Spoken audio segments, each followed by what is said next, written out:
Hey everyone, Anders Sundquist here, host of the podcast Lean In. And with me, I have my friend Phil Haynes, VP Talent at Dataiku. Welcome, Phil. Thanks, Anders. Really happy to be here. Yeah, man, glad you're here. Our prep for this call was really interesting because a few topics percolated and we kind of arrived at this topic of candidate matching, right? So redefining how we have a talent matching process internally in scaling tech organizations. I think it's something really inefficient right now that an agentic approach can solve for, something you're maybe a subject matter expert at, and we're going to learn a little bit about today. So if you're tuning in today and you're a people leader, talent leader, individual contributor, and want to learn about how to create a system to match applicants with open roles, take notes. I think we're gonna uncover some nuggets here. So, but without further ado, let's talk about your journey into talent. Was this your major in university? How did you come to be VP Talent at Data IQ? Well, listen, I'll spare you the gory details because it spans 30 years. Right, right. Basically, I was selling an office coffee service and got tired of having people say I already have a copier, and I'd have to say no, not copy, coffee, right? Yeah, yeah. So I wandered into an agency way back when and said, find me a new sales job, and they said, you ever think about being a recruiter? And man, off to the races. So I got into the agency world, spent a few years there, and then went in-house and remote actually in 1995. I was just going back with my wife talking about how long I've been working remotely, and it's been since 1995, dial-up modem, working for Compaq Yes. Computer. So, but really got, the career really took off in 2014 when I got the opportunity to run field recruiting for NetSuite. Got my first head of TA job with a French company called Talend, and I'm back at another French company here, Dataiku. It feels very, very much like home. Great, great culture, and just love what I'm doing. Really have found that now what I'm focused on is future proofing the careers of my team and of all TA professionals because I'm Yep. I'm tired of this. So I think. Boy. Yeah, I think AI gives us a great opportunity to do that. It gives us the best opportunity to do it of anything. The job boards came on, ATSs came on, LinkedIn came on, all these things, but they kept us mired in this transactional world. And I think now we can automate a lot of that transactional world and really up our strategic game from a recruiter perspective. Yeah, I agree. And I like the tone of this conversation already. And again, if you're tuning in and have been hearing the word AI and jobs lost, I think this is something that will be a silver lining and maybe some more than hope, but a solution. So let's start with the problem statement. Let's talk about like the state of the world today in Yeah. talent in, tech companies, whether they're small early stage startups or enterprise organizations. I'll start with what I'm seeing and maybe hone in on this is we'll often hear this phrase like the signal to noise ratio is off. So a job opens and a common scenario, let's say it's a software engineer or a recruiter or anything in between, in 24 or 48 hours, there might be 1,000 applicants. It's almost impossible for a human to efficiently filter all of those and give the response each person deserves. So what we're hoping is that with AI and an agentic approach, we can reduce that noise and give everyone a fair, equitable shot at being reviewed and considered for a role and future roles. And that's what we're talking about here is talent matching. And so when I say signal to noise ratio is off, when I say that jobs are flooded with applicants, that's something that we're seeing across companies big and small. What would you add or change to that problem statement? I think it's the perfect problem statement. I think there are, and the other thing about this, Anders, it hasn't changed. Like this is the exact same problem we've had. I can remember distinctly in the early 2000s, I went to work for a software company that had a very, very early matching capability. And we Right. decided we were going to leverage this matching capability. And we went around to Fortune 50 companies, Yeah. and across the board, you hire 2 to 3% of the people that apply to your jobs. Now, think of a Fortune 50 company, they get hundreds of millions of applicants in a year. And so only 3% are ever going to get a job. There's so much waste in that process. And it Right. creates a terrible candidate experience. It creates that signal to noise confusion. It creates the lack of ability to really see the good talent coming to your front door because everybody's coming to the front door. So it's not a problem that's new. It's the same problem. But for the very first time, I think we can solve it. And the problem sits on two sides, the candidate side, the candidate experience, and on our side, on the employer's side, because quite honestly, we're missing talent. And that drives me crazy. So we're going to fix it. So there's an inefficiency here, right? And the inner econ nerd in me that's always looking for an equilibrium, a balance, right? If you will, is eager for this to happen as an industry. I think it will be a net positive if we can connect those dots. So let's talk about when we talk about a matching system, right? Explain what your thoughts are around what that might look like today, and give the audience a little background on, like, you have some unique experience having built something like this before. Yeah. I mean, I think agentic AI today has a unique capability because your recruiter role now becomes almost a prompt engineer. So the recruiter is actually, you have a human. So the very important thing to talk about this, because there's all this legal noise around bias and things like that, but it's all human driven. It's just executed by the AI. It's executed by the system, but the human builds the prompt, builds the evaluation criteria, builds all of that. So when you're building these agents who are going to interview the top of the funnel candidates, again, like you said beautifully, ensuring everybody gets a fair opportunity to Yes. speak to the agentic AI, because again, these AI interviewers work 24/7. So you can take an interview at 7 o'clock at night after your daughter's in bed, right? You can do it when it's convenient for you, not when it's convenient for my recruiter or my hiring manager. Well So said. the more that we can do around this, we can give everybody a fair shot, and we can give them almost virtually instant feedback. You are a fit for this. You're not a fit for this. If you're a great fit for this, the agent's going to say, I'm going to schedule you on the recruiter's calendar. Look for an invite. I need your availabilities. The candidate experience is going to completely shift. And I think the candidates are starting to understand that this isn't something to be feared, that they're going to be discriminated against by this AI, but they're actually going to get seen, because they're not being seen right now. When you apply to 1,000 jobs, you're not being seen by most of those. That recruiters are not even looking at you. And that's unfortunate, but that's the nature of the beast. Yeah, well said. And I think what you're describing, if there was a workflow to boil it down into or distill it into something simple, it might look and feel like this. If you're an applicant, and let's just use a software engineering role as an example, and you apply to, you know, uh, Corp XYZ for a role, your application historically goes into what people call a black hole. You're one of a Mm-hmm. thousand, and a human is reviewing those and has maybe 6 seconds. And maybe they didn't even review all the applicants because they found the top few, take those recruiter phone screens, and then their funnel starts being built. And the rest are lost in that noise of the gap. Well, now what we're saying is an agent, given prompts from a human, can review the 1,000 applicants to XYZ Corp. And that person that applied for the role will have an equal shot of the other 999, Mm-hmm. be given a chance to interact with a bot or an agent, if you will, maybe via chat, maybe in the future, or currently there's tools that do this with video. I'm not sure, but right now I'm aware of tools that give you a chance to chat, and you would have sort of a recruiter screen with an agent about your requirements, your skills, and the job's requirements. Instant connection, and you would be seen by that organization. Whereas now you might never get a chat, and if you do, it's 2 weeks out with the recruiter because their calls book 9 to 5 Pacific Standard Time. Okay, so that's how this feels different. It reminds me of an airline call center where you get at least confirmation your flight is on time, and you can be heard by a bot, and then you can always push one and wait for the operator. But something like this, right? Yeah. It's the technology is advancing so rapidly, Anders, in this. When I first began reviewing this type of technology, which is about a year, maybe 18 months ago, when it was really in its infancy, it was a chatbot. And now I'm talking to companies who have you and me, we're talking, but it's my picture, but it's my voice. Avatars.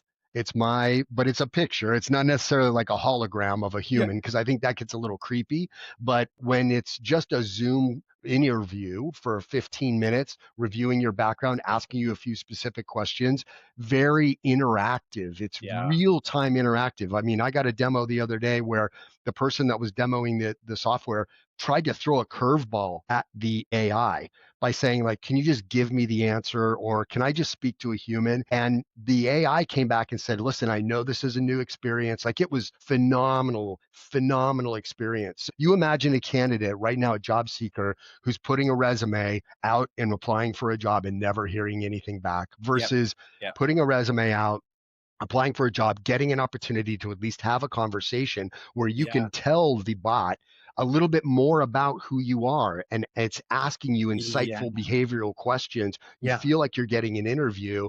And then if in real time that that bot determines that you are, ranked on the top end based on how I've programmed the system as a human to tell me who the top candidates are, you'll get instant feedback because you'll either be passed forward or you'll be told, hey, I'm going to, go back and look, blah, blah, blah. But we're going to now give you the opportunity to feel seen and heard immediately. That's available today. I think the future, if we want to get a little futuristic, you can imagine a world where there are no jobs posted, where you come into a career portal of a company and Yeah. you upload your resume or your LinkedIn profile, and it automatically looks, it interviews you to make sure it understands who you are and what you are. And then it scans all the jobs on the back end, and it comes to you and it says, right now, here are two jobs that I have available where I think you'd be a top candidate. Would you be interested in interviewing for either of these jobs right now? And you say yes, and you get this 20-minute interview for the job. Like that, Yep. that's not too far away, if not available today. And I think this is important to elaborate on for a few reasons, right? So take a circumstance where there's a series A or B startup that has, 50 roles open, or, a couple dozen roles open. And that head of talent is maybe the only talent person. Maybe there's a couple recruiters, and they have their careers page open, people apply, and often it's not a fit for that role. And the person who applied for that role but wasn't a fit is left sitting in the database or sitting dormant in that role, whatever the ATS is, and might never be surfaced as a potential match because it's many to one. What you're suggesting is there's this singular application channel where you Mhm. are interviewed holistically by the agent that then matches you to those jobs. Now, take that an order of magnitude greater. It's not Series A, Series B, but it's Microsoft, or Amazon, or some of these large tech organizations with thousands of open roles. If you can reduce that and create a more efficient matching system, I mean, imagine what that does to headcount and capacity planning. Absolutely. Absolutely. And listen, I think we've done a huge disservice for the job seeker because basically what we've said is you now have to qualify yourself to all these jobs. We Yeah. know job descriptions are not the best written documents in the world. They're very ambiguous at best. And so we're putting it in the hands of the job seeker to say, I'm qualified for this role. I think if we flip that script and we could just evaluate what they are actually qualified for, it takes the pressure off of them. So when they apply to a job, when they come into the portal, if that's the way we end up doing it, they're going to be told right away, I don't have anything where you have a chance of being interviewed. There's this expectation when you apply for a job that you're going to get an interview. Right or wrong, you have an expectation as a job seeker. When I apply to your Yeah. job, Yeah. I set the expectation in my brain, you're going to get back to me, you're going to give me feedback, and you're going to interview me, even though I might not be one of the top 50 people for this job that have Right. applied for the job. If we take that expectation away by being very upfront and saying there's nothing today that you're going to be able to interview for because we don't have anything that fits your needs and qualifications and skills and competencies in a match that's going to have a probability, but we will continue to check back. Then imagine that same experience 3 months later, you get an outreach from that company that says, hey, remember you applied and I told you nothing was available? Something just came available. That's the rediscovery that you're talking about. And that's the redeployment. And that's what I think is beautiful about this new system that you're describing. You're basically suggesting a total disruption of the status quo for applying to jobs. And I think it's important that we, again, elaborate on that because it could create an efficient outcome that dramatically changes one candidate experience on the job seeker side, especially in a market like this where there's a structural employment disconnect. There's folks looking for roles and there's companies looking to hire, but closing that gap. And then this dramatically changes how people and talent leaders will plan. Well, it'll fundamentally change how they structure teams. And we'll get to that topic in a minute. How will teams Yeah. be structured, and what is Yeah. the role of a talent team? Maybe those titles even change, and we'll get to that. We'll get to that in a minute. But anecdotally, I've heard stories from talent leader friends at companies big and small about demoing tools like this or trying something much smaller scale. And anecdotally, and I've had friends on the applicant side talk about this too, where it's actually reducing the labor and the time to conversation. So at least people feel heard and seen. And as Hmm. a candidate, when you're applying and at least engage with someone representing the organization, and you have an instant or a time that you choose, like you said, Yeah. 9 p.m. when the kids are asleep and a recruiter wouldn't be available, but the bot is, and you can at least feel heard and seen. Hmm. That should fundamentally change the candidate experience, right?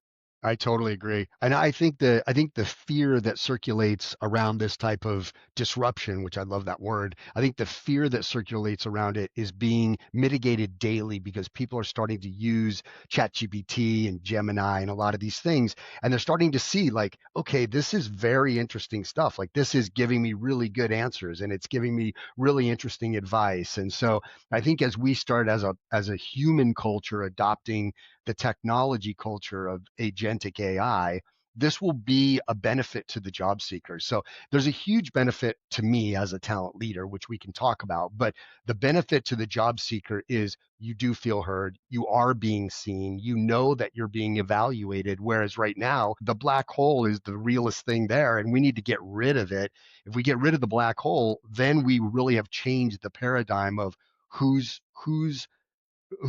versus rewarded with an application, and you'll get a lot of instant feedback just from going through this process, I would think. And and as we're unpacking how this might look and feel, there's another side of the coin. And I'm curious, I'm just throwing a curveball situation out and curious what Yeah. you've seen today and what the future looks like, where the situation is there's a Zoom interview for a role, and the recruiter is the live recruiter interviewing a live person who's clearly using AI to interview. And Right. maybe, and the flavors I've heard look and feel different, but let's say the candidate is using their own agent to record a question and transcribe a perfect answer, and they're reading Hmm. that prompt, or any other variety of tools. And it's putting talent teams on their heels, not saying that it's right or wrong, but I think what will happen over time is we're going to find a new normal of using AI on both sides of the fence, right? Right. Right. And we're going to find, and some companies have even gone as far as to say, like, here's the kind of AI use we support and condone and encourage. You've seen this happen with like Anthropic recently, just Yeah. shared their AI usage during interviews, and I think others have done the same. What are Yeah. you seeing and hearing on the talent leader side of what candidates can and should, or what are they doing with AI to conduct an interview? Yeah, well, I mean, this is a huge issue, right? Is that we have a lot of fraudulent applications, and I know I'm not the only one that's experiencing that. So, what does that look like? It looks like people applying with perfect resumes, and I mean, I could show you because I've looked at several of these where you worked at Amazon, you worked at Netflix, you worked at Google, and you were a data scientist at all of them, and you did all this amazing stuff. And then my team right now, when they start to get their spidey senses up, they're going to LinkedIn because there's a LinkedIn link and discovering it's a broken link. It doesn't exist. Or there is an account there with zero connections. So Connection, yeah. you know that's a fraudulent. So a lot of these agentic AI situations, at least the one that I'm most keen on, is able to identify fraud in the Zoom conversation. Sure. So if you had multiple browsers open, if you delayed, if you did, and it actually produces a report that says there's a high probability that this was a fraudulent interview, meaning that they were using a lot of these tools to answer questions, which means they may not have actually had the experience that they were saying they're going to have. The Wall Street Journal just wrote an article about how AI and the world of AI and the use of AI by job seekers is bringing back the in-person interview. And we're going to Yes. see that. We're going to see that happening a lot more. Is that we're going to bringing people into an office. My previous company, Amplitude, all of our engineers were in San Francisco, and they had to be in the office 3 days a week. I had no fraudulent applications. here at Dataiku, we have remote roles, data scientists and things. We're getting a ton of fraudulent because they're remote and they figure they don't ever have to see a person. It's an interesting, we're using AI on both ends. And right now there's some friction there, but I think that friction can be removed by both of us being allowed to use it to help us find the right match. Well, I think it's important to unpack a little more on the fraud side of things. I've talked about this in previous episodes, but if you're just tuning into this one, I think it's important to talk about a little more detail on fraud. Can look like a candidate maybe embellishing on their skills or maybe using a prompt to give a false or fake perfect answer. That's one form of fraud, but there's another even more nefarious, and I think we need to talk about it a little, scenario where there are bad actors from foreign states, other governments. North Korea is one. I won't go into detail about all the other states, but it's sponsored usually by another country, and it is a deliberate act to join corporations and either steal intelligence or steal money through the form of someone who's actually not working or isn't who they claim they were with a fake social security number. This is happening today. Yeah. Are you seeing that happen? And how are you protecting Dataiku or previous roles, Amplitude, from bad actors, not just fraudulent interview perfection? Yeah, I mean, I'm going to knock on wood because we haven't been part of. There was a 60 Minutes episode. If anybody Yeah. Yeah. watching or listening to this podcast or watching this podcast wants to check it out, it's a really really scary thing. We've not to date, had to necessarily be worried about that because we've caught most of it either through, again, the due diligence that my team is doing, or Mm, also a hiring manager speaking to someone just going like, "There's no way." Every answer was perfect. I threw them curveballs. They were answering it like there's just no way that this person actually had the yeah. perfect answer to every single Yeah. question. So we've been able to avoid it. I hope most companies have the ability to avoid it, but I think that we do have to be a lot more diligent today. I mean, for the bad actors, but more importantly, the people who understandably are a little bit desperate and trying to, Mm, game the system. That's I think the more common thing that we're all agreed. experiencing. Yeah. Yeah, agreed. Well, if you're tuning in and, as a people or talent leader, again, at a company, big or small, remote first companies tend to be targeted first by both forms of fraud, throwing, or I should say, including some form of in person and declaring that does dramatically reduce the targeting, whether that's flying in for an on-site or onboarding as well, having an onboarding week in person and then remote first. I'm seeing both of those be easy levers to pull, among other things, but protect yourself. It's Yeah. happening. Yep. Okay, so now let's shift gears. So we described this new system that you suggested for talent matching. Yeah. I think it's really interesting because I think it almost seems like I don't want to say a simple shift, but a change in the structure of Hmm. how we apply and how we match for roles. But it suggests there would be a change in how talent teams are structured and Hmm. the role of a talent team, maybe that historically, say, had a ratio of sourcers, RCs, and recruiters, and maybe there's a traditional ratio and traditional roles for those, right, those skill sets. Tell me what your vision is of how TA teams structure might change and how those roles might change.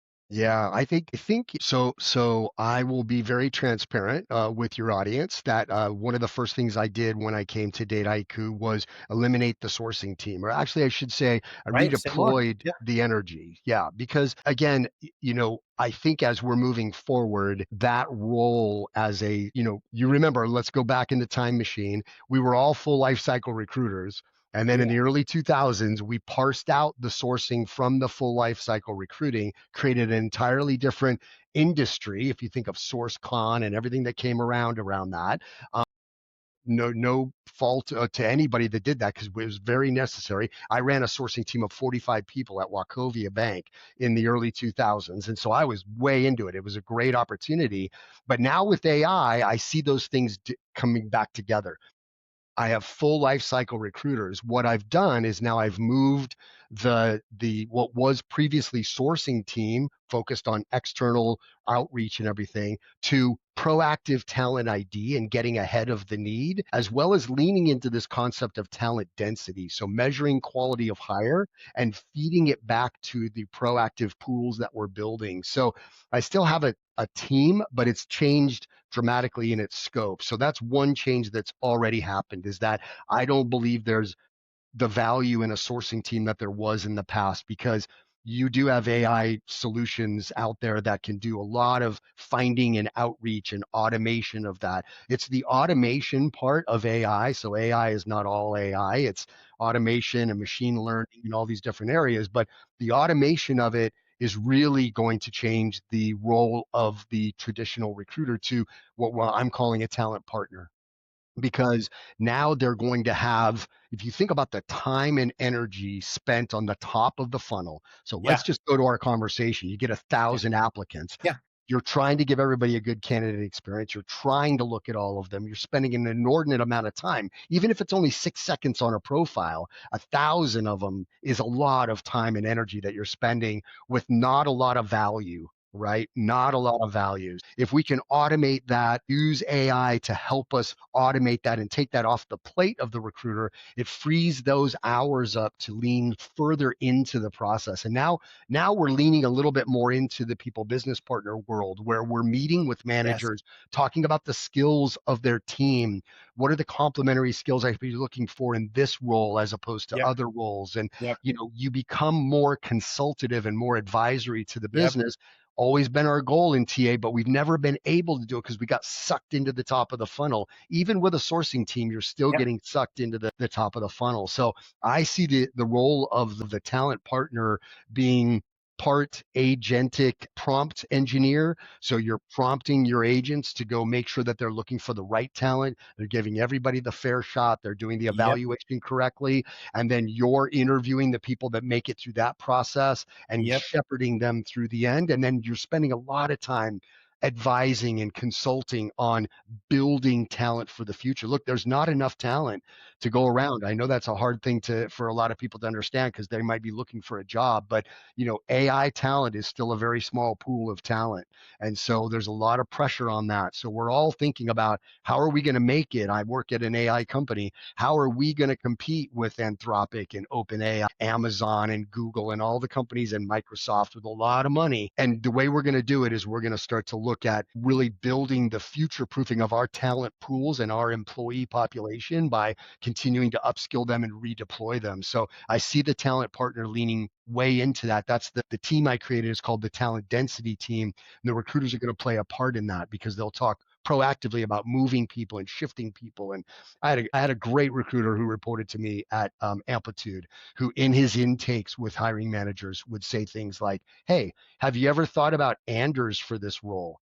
And he would proactively recommend internal people to the role. And it Yep. would blow the managers' minds. They were like, "I never even thought about Anders. Why did you bring him up?" Well, Yep. he's got these Yep. skills and he's got these talents. And they're like, Yep. "Yes, I would love to talk to him about that." That's the role of the talent partner of the future. That's how we future proof the recruiter of the future, is we make them indispensable to the Yep. business, because Yep. they know the underlying pinnings of the talent pool that we're already dealing with. And then when we go to market, we're very targeted with what we're going to market to. Yeah. Well said. I think that was a really detailed, dense answer that deserves, a little more unpacking for the audience here. So, what I heard you say is you're predicting this vision of how AI will change talent teams' compositions. Fundamentally, the distribution of labor between what was traditionally, let's say, a ratio of, again, the sourcers, the RC, and the recruiters. Now there's a talent partner who is orchestrating agents. But in order to do that, in order to orchestrate, optimize, and manage an agent, you need to understand, let's take a role that's regional, a market mapping strategy, Hmm. the underlying technology for the role, compensation requirements, and you're going to need to understand this. Then that feeds into advising and consulting and extracting intel from the hiring manager that you advise. So there's this symbiotic relationship between advising and challenging a stakeholder internally, your customer on what's feasible, and then going to market with that agentic strategy. Then that Right. agent goes to work, and that agent is automating the outreach in the database from those applicants in the market. And now agents can source all sources on the web, not just Hmm. scraping LinkedIn, but GitHub, Stack Overflow, Discord, Reddit. They're Yeah. all being surfaced by agents faster than a human can manually source. Not that, and I will challenge a little. I'll say I believe there will be a role for a human researcher type person, maybe for Mhm. exec search type roles or really nuanced type roles, still using agents, but it will be more of I'll change the term from sourcer to researcher. This is common in the exec search world. And that might be a nuanced bifurcation. But Yeah. back to your point about the team where a talent partner is orchestrating multiple agents and maybe they can manage, let's say, 10 unique recs that have backfill or have nuance. So in addition to orchestrating agents, advising stakeholders on things like the go to market strategy. What does that look like? The compensation, being an advisor around what kind of shops we can actually hire from and mapping that out. That then lends that talent partner to focus on relationships with the stakeholder, with the candidates, telling the story, why Dataiku or whatever the organization is, building that relationship and then ultimately closing them, right? And then that handoff happens maybe even later in the process. We're at I-9s now, and Yeah. the HRBP is taking the baton and onboarding, and now we start measuring and reducing time to impact.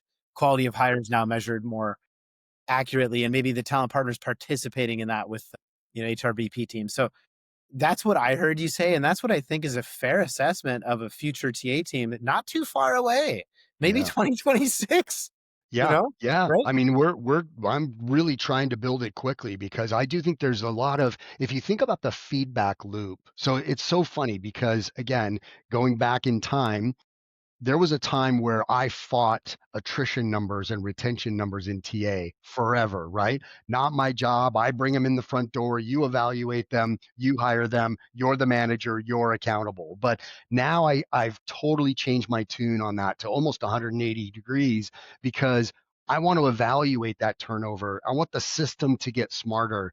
And the system is not necessarily smarter if we're not paying attention to what are those attrition trends? Why did the last AE that we hired in Chicago only last 18 months? What happened? Oh, well, he didn't, build enough pipeline. Well, what wasn't he doing that now informs the next time we go out to market to find that person? And we Sure. just get smarter. We get smarter and smarter. We get better at retention. We get better at the quality.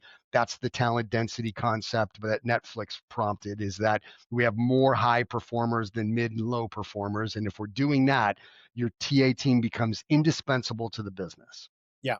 Yeah, and I think now there is a layer. So I'm gonna segue us now into like TA tech stack, and there's a Sure. layer of the TA tech stack that I think historically some tools have been around for some time, but I think now there's a surge in interest for, I'll call them, interview intelligence tools, or really any tool that can help conduct, optimize, and evaluate an interview. Whether that's a technical interview for a candidate that's coding or something that's holistic and can record a candidate's physical mannerisms and their answers. And of course, you have your meta views, you have your bright hires, and then there's many other tools that are more nuanced for specific tech answers. I feel like and often this is used for the Zoom virtual interview, right? Not the Yeah. Yeah. in-person final. But maybe that's something that will happen too, a recording of in-person interviews. I'm yet to hear about that. But I think that this begs the question, how do you see TA tech stacks changing from where they have been? Your legacy sourcing tool bolted onto an ATS where there was two or three choices and maybe a coordination tool. How does that change? What are you seeing the tech stack change in the TA landscape? Yeah, I think for the first time there's a tremendous amount of pressure on the vendors, and for any vendors listening or Yeah. watching, please pay attention because the what I'm noticing is that the people that are winning in the market today and that will continue to win in the market are focused almost primarily on data collection and analysis. So you mentioned a couple of these interview intelligence platforms. I'm using one of them, and the intelligence I get out of it is unbelievable. It's so unbelievable that I'm now thinking about what's the additional intelligence I can get out of this if I use it in different capacities? What if I interview my internal people at 18 months when I know that they're thinking about potentially leaving the company or they're getting a little loose in the seat? Yeah. Let's interview them. Let's find out what they want to do next. Let's find out what their skill set is today versus when we hired them. Like, there's so much intelligence, whether it's the in the platform like an Ashby or Yep. Gem or Yep. whatever, or Bright Hire, MetaView, or even a scheduling tool. If you're not bringing a data collection and analysis and insights first kind of approach, you're not going to make it, because we as TA leaders have been asking for it Yes. forever.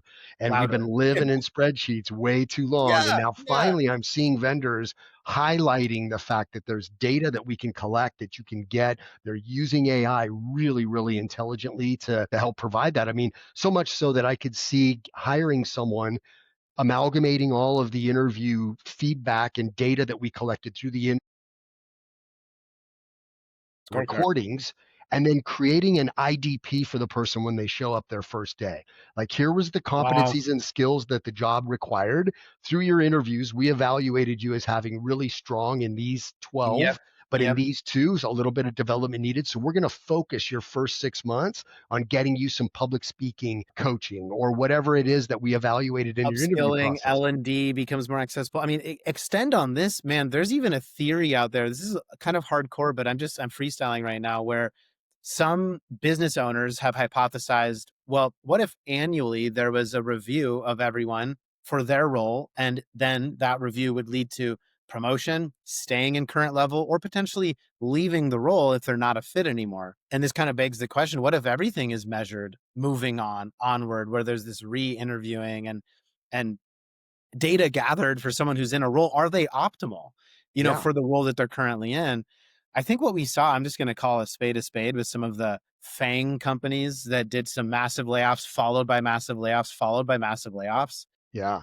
And this might be a brutal, this is my own opinion, but I think there was a lot of, and we see this, I've heard this phrase for enterprise companies, of resting investing, where someone can hang out and collect RSUs and do just good enough to keep their role. And this AI era might change retention, because no longer will that happen, but there can be a constant scoring, measuring, and evaluation. Is that close? Listen, I think, yeah, I have a little different maybe spin on it, because I agree with you. Like, I think that there's a lot of that resting investing that happens at all size companies. I mean, I saw it at some of the companies I've worked at the past that were nowhere near FANG size, but a company goes public and they're, and now they're in this mode, and there are people that are underperforming, but just kind of under the radar. They're part of the old guard. They've been here for 5 or 6 years. Like, a lot of companies reward longevity as opposed to performance. But as you go public, you become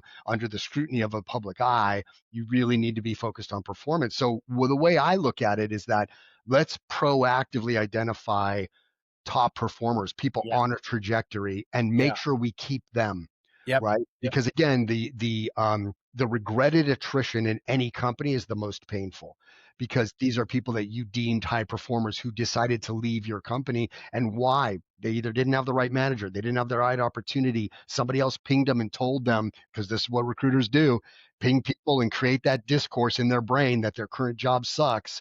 Yeah. Somebody got to him before I got to him Yeah. internally and Yeah. said, "No, you're good. We want you. What's your next job? Let me Yeah. help you find your next job." So I think the job of a talent partner can also become a lot of internal mobility.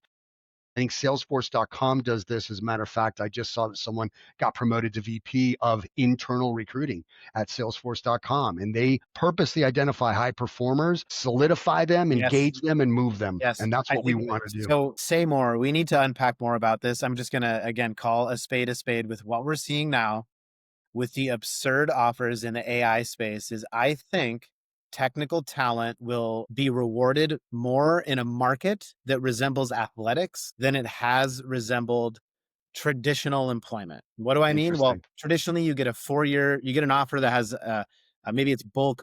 Say we're talking staff engineer at a FANG company. You have your base bonus, and then a majority of your retention and motivation is going to be in the RSUs that vest over a 4 year period, right? I think with what we've been seeing, Zuckerberg's been running around town writing these big checks. Well, and I think some people are chastising him, and that's fine. But I think what we're seeing is a shift where that talent, and not just AI talent, but others, is so valuable. It's changing so rapidly that the current employer they're at, the structure they have for retention is not fast enough. It's not keeping up with the market. So someone else is willing to pay X dozen million, X 100 million, and maybe that's an absurd example for some of the LeBrons of AI, and that's fair. But what about some of the staff suite or platform engineers that we're seeing comp accelerate too? If a competitor is willing to pay a price at X times their current package, well, we're going to see it. We're going to see attrition increase, and I think that will continue. I don't know Yeah. what you think. Yeah, I think the swapping of talent. It's funny because what you compared it to the pro sports, and we could go way down a rabbit hole on this. But you give a quarterback coming out of college, a 3-year deal, a 4-year deal, where you're going to pay him X millions of dollars because you have a pretty good confidence in your scouting staff. Right. I think we've never done that in employment because nobody has a true amount of confidence in their own hiring ability. Yeah, So even on that staff software engineer, you got to have a lot of confidence if you can offer them a multi-year contract. yeah, So we don't see a lot of that yet. But I think if we get better at evaluating talent and we get better at trusting how we're evaluating talent scientifically instead of by gut feel, you yeah, may see that. You may see that. But yeah, I think I think retention, the opposite of attrition. Retention is something that nobody really has their eye on because, again, it doesn't sit in the PBP world, the people business partner world. It doesn't sit in learning and development. It doesn't sit in TA. It just kind of like it's just out there, and we just take attrition as part of the natural course of business. But I think if we can get purposeful around retention by using AI, back to our subject, to help us identify top performers and people on a trajectory, like AI and the analysis of data could tell us this person is on a trajectory. They've been on these different projects. These yep, projects have been successful. yep. You need this person in your company, so go get them and lock them down. Like, there's a day coming where that will all be a dashboard for every C-suite executive or VP. Like, these are your key people. Keep them. Right now, we do maybe quarterly talent assessments or things like that. So we're still stuck in spreadsheet land when AI is going to supercharge this. The better we can be at retention, the better we stop people from poaching our top talent because we're ahead of that curve, whereas we're always behind it.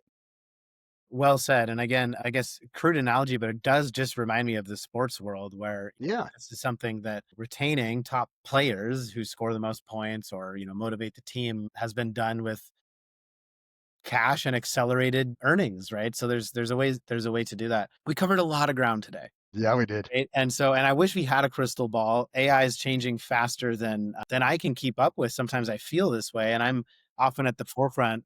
Honored to have conversations with folks like you, Phil. So, if you were to give parting words, parting advice from your crystal ball, from your world, to the talent leaders and people listeners tuning in today, what would you say so that they can stay ahead of the curve, so that they can adapt beyond and before some of the changes in the market that we talked about with the fraud and with agent and agentic tools coming? And what would be your summarizing advice for someone building a talent team today?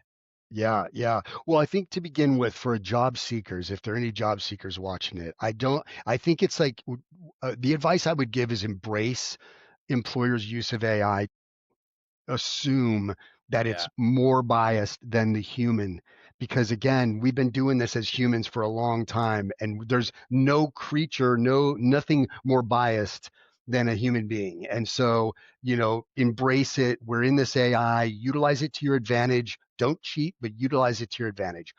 TA leaders, like, I think we owe it to our craft to Yeah. future proof our craft. And Yeah. the way that we do that is envisioning, like you and I have been doing for the last 45, 50 minutes. How is the future? How can we embrace the future of this and get ahead of that curve so that my TA partners, when hiring slows down or hiring speeds up or whatever, are not automatically looked at as dispensable to the organization. And so that's my big mantra in my. Well said. And something I appreciate about you, Phil, and this ties into the advice I would give from anyone tuning in, whether you're a candidate, job seeker, individual contributor, or a people or talent leader, is to experiment. You've always been an experimenter and or an advisor for different tools that at their time were cutting edge, and now there's new cutting edge tools coming along. And I would just say experiment. If you don't know how to use the latest version of ChatGPT, Claude, Gemini, Perplexity, download them, try, give a trial. If it's a TA tool, ask for a demo, experiment and research what are the most modern tools or agentic or copilot tools for this segment, or consolidated tools that do it all under one hood, maybe like some ATSs are attempting to do. So just experiment and have curiosity because it's changing so fast, right? So that's my parting words to anyone tuning in, and some words of gratitude to you, Phil. Thanks for the wisdom. I think this vision of a TA team that's agentic and a talent marketplace internally is something that we might see in the near future. Yeah. Take care, everyone. Till next episode. Bye now.